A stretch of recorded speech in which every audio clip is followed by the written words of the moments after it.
사람이 마음이 편했을 때야 라야 그때 배웠던 게 다시 떠올려지지. 마음이 급하고 나 이번에 안 되면 나 이제 2년 날아가 버린다 이 생각 드는 순간 시험지 떨려서 못 봐요. 우리는 그것을 시험지 폭풍이라고 얘기를 합니다. 아셨죠? 감독관 입실했다. 그 다음에 잠깐 있다가 이제 책가방들 전부 다 정리하셔가지고 앞으로 내놓으라고 얘기를 한다. 그 다음에 뭐 요새는 핸드폰도 반납하고 그 다음에 그 이후로 그 다음에 실제 시험장까지 실제 시험 시간까지 기다리는데 30분. 그죠? 뭐 OMI 카드 먼저 나눠주고 거기에 뭐 기입해놓고 그 다음에 계속 뭐 딸가닥 거리면서 한 뭐 제 시간까지 기다려야 되고. 자, 이제 한번 여러분들 떠올려 보십시오. 이번 말씀 나온 김에 제일 좋은 연습은 떠올려 보는 겁니다. 스스로. 한번 생각해 보세요. 지금 제가 감독관이라 생각하시고 강사 들어온 지 한 30분 정도 지났다. 그렇죠? 그 시간 동안에 뭐 좀 봤으면 좋겠는데 보지 말라고 한다. 이제 다 내놨으니까. 그러면 좀 마음이 좀 조급해지죠. 그 순간에 드디어 문제집 입실했다라고 얘기가 들어옵니다. 그 다음에 문제집 뜯고요. 그 다음에 문제집 드디어 감독관이 나눠주기 시작하고 있습니다. 그 다음에 문제집 받고요. 저기 보지 마세요. 미리 뜯지 마시고요. 라는 말 듣고 그 다음에 자 이제 시작하십시오 라고 하는 순간 후다다닥 뜯지요. 그리고 첫 문제를 만납니다. 이때부터 5분간은 사람은 패닉 상태예요. 아셨죠? 사람은 패닉 상태가 되어버립니다. 5분이요. 이걸 우리는 시험지 폭풍이라고 얘기를 해요. 그 시험지 폭풍 5분이 지나고 적어도 문제가 한 3번 정도까지 좀 풀렸을 때 그제서야 그냥 이제 거의 가속도가 붙어가지고 아무 생각 없이 그냥 뭐 쭉 진행이 되는 것이고. 아셨죠? 그 과정에 이제 얼굴은 달아오르고요. 그죠? 얼굴은 이제 바짝 달아오르는 건 아니니까 물은 새. 그걸 계속 생각을 해주셔야 되는 것을 잊지 마십시오. 실제 여러분들이 생각하시는 바와 같이 실제 시험 시간이 넉넉하지 않습니다. 5분은 사라지는 시간이에요. 5분은 없는 시간입니다. 그렇기 때문에 시험지 폭풍 받았을 때 첫 문제, 두 문제를 제일 유의하십시오. 제일 틀릴 확률이 큽니다. 아셨죠? 그리고 여러분들이 이제 두 번째, 지금 요것을 말씀드린 다음에 방금 말씀드린 바와 같이 틀린다. 다 좋습니다. 보통 여러분들이 아니라 이제 그 공무원 시험 준비했었던 친구들이나 사시 준비했었던 친구들 시험 끝나고 오면은 상담하재요. 그래서 제가 어떤 식으로 풀었는지 어떤 식으로 공부를 해야 될지 좀 어떻게 좀 상담해 주십시오. 라고 하면 뭐 상담해야죠. 뭐. 그죠? 그러면 전 상담을 할 때 항상 준비시키는 게 있습니다. 시험지 가지고 오셔야 됩니다. 아셨죠? 시험지 가지고 오시지 않고 상담을 하는 것은 아무짝에도 쓸모가 없어요. 그냥 허공에 줄긋기입니다. 시험지에는 그날 여러분들 머릿속에서 도대체 무슨 일이 발생을 했는지에 대한 모든 데이터가 거기에 다 있어요. 그리고 여러분들의 습관을 추론해 볼 수 있는 데이터들은 시험지에 있습니다. 혹시 여러분들 이제 작년에 혹시 시험 보신 올해 작년이죠? 작년에 혹시 시험 보셨었던 분이 계신다면 시험지 버리셨나 모르겠습니다. 혹시 운 좋게 아직 그 시험지 남아있다면 지금부터는 그 시험지를 벽에다가 붙이세요. 여러분들이 사시는 공간에. 아셨죠? 그리고 그걸 매일 쳐다보셔야 됩니다. 그래야 눈이 그 글자 크기에 익혀져요. 학원 모의고사가 아무리 실제 시험지랑 비슷하다 해도 편집 상태라든가 그 다음에 글자체라든가 글자의 크기는 조금 다를 수밖에 없습니다. 그럼 결국 그것은 스피드 싸움으로 넘어가 버립니다. 스피드의 차이를 일으켜버려요. 아셨죠?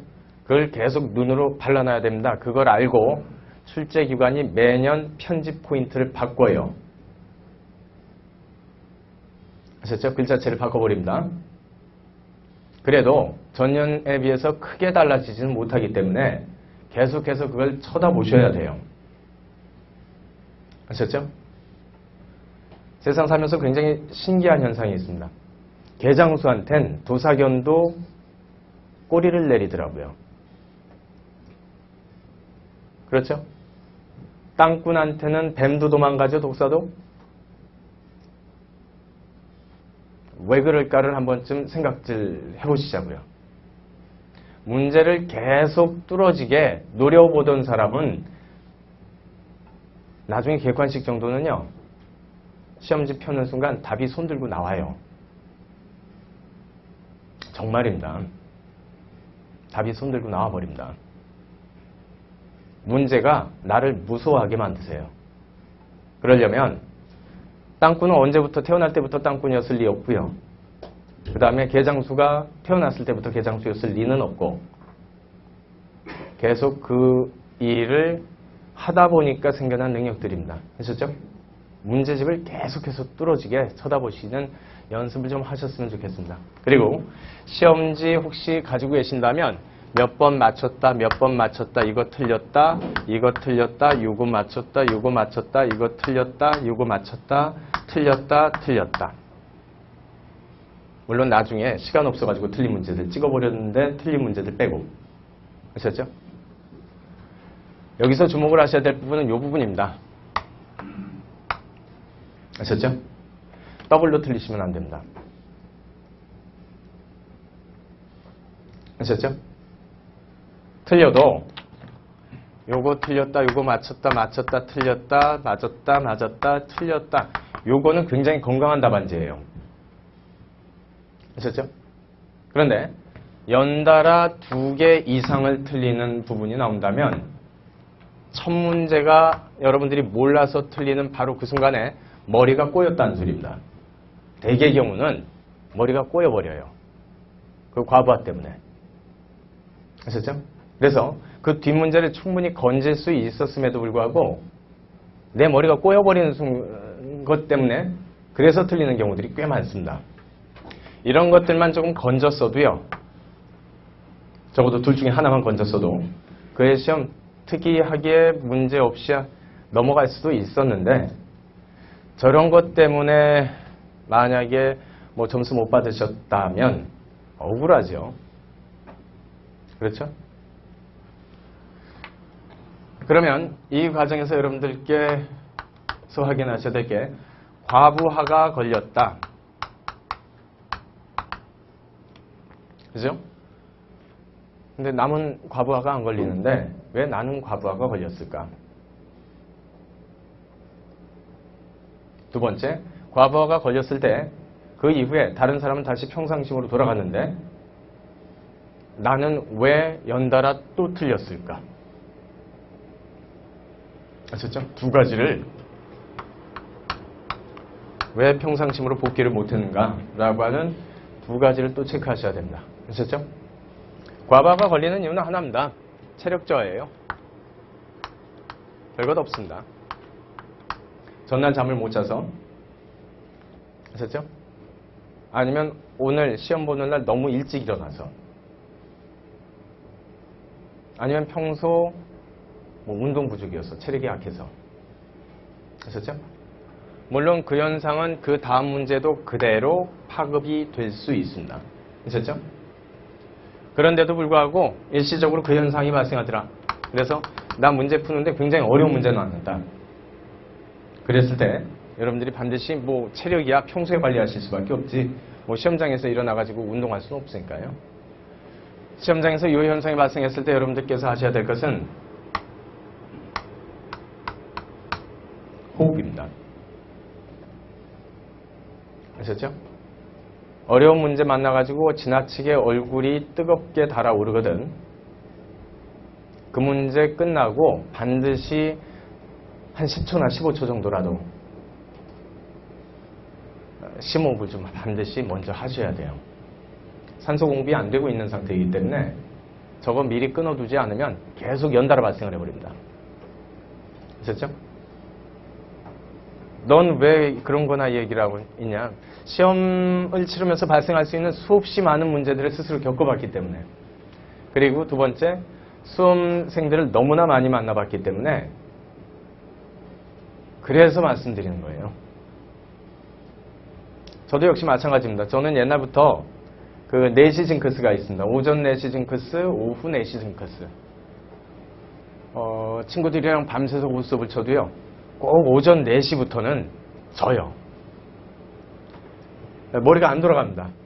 상대방 표가 그 친구들이 뭐 가지고 있을지가 추측이 안 돼요. 그 다음에 오후 4시쯤이 되면 또 역시 머리가 말을 안 들었어요. 옛날에.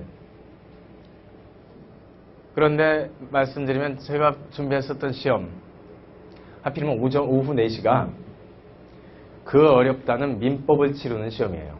시간입니다. 그러다 보니까 제일 겁이 나는 게 오후 4시예요. 야, 오후 4시 되면 이제 큰일이다.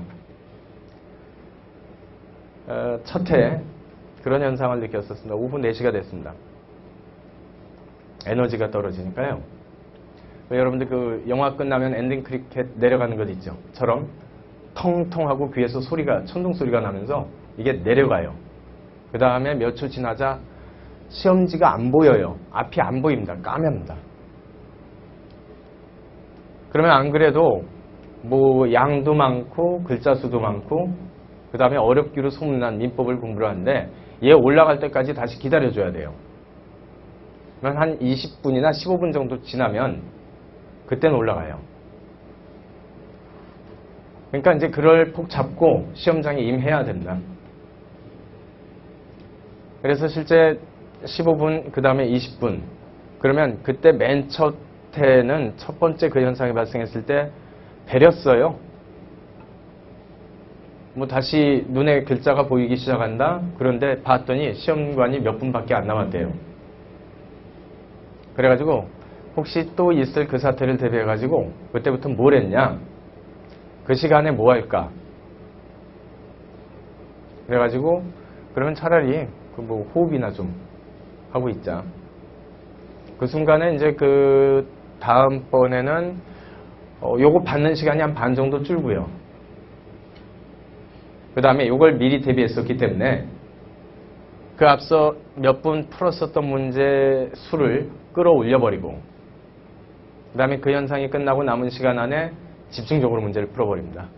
아셨죠? 그랬더니 오히려 그렇지 않았을 때보다 점수가 더 높아졌어요. 아셨죠? 그 뭐 동영상으로 말씀드리기는 좀 그렇죠. 잠시만요. 동영상 들으시는 분들. 그래서 개인적으로는 사법시험 1차는 수석도 해봤습니다. 아셨죠? 최고 점수를 받아봤어요. 당시 커트라인 77점이었나요? 였을 때 제 합격, 제가 받았었던 점수가 93점이었습니다.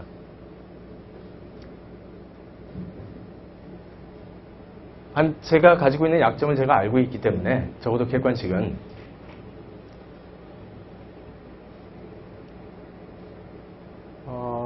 반드시 좀 여러분들이 가지고 있는 습관을 알아두시는 데 주력을 하셔야 돼요.